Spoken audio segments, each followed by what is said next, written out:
고등학생인 도연은 요즘 축제 기간이라 기분이 들떠 있습니다. 그리고 오늘은 바로 옆에 여학교에서 축제를 하고 있었는데요. 도연은 친구들과 운 좋게 공연장 맨 앞자리에 앉아서 공연을 관람했고, 이제 마지막 여고 댄스팀의 공연이 시작됐습니다. 그리고 도연은 휴대전화로 공연 모습을 촬영했죠.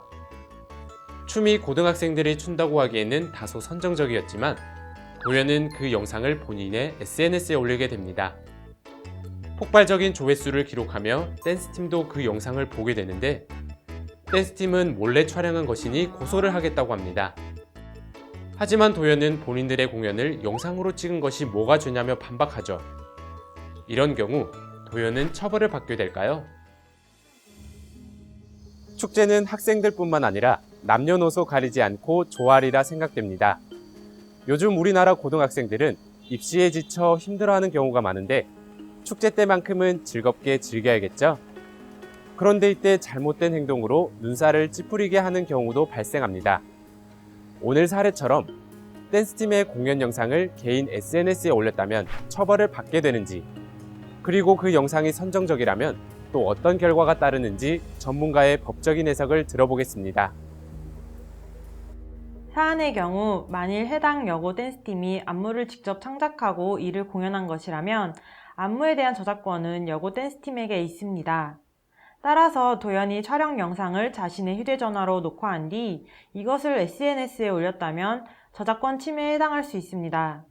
이러한 저작물의 공정한 이용에 해당하지 않는 한 도연은 저작권법 제136조에 따라 5년 이하의 징역 또는 5천만 원 이하의 벌금에 처해질 수 있습니다.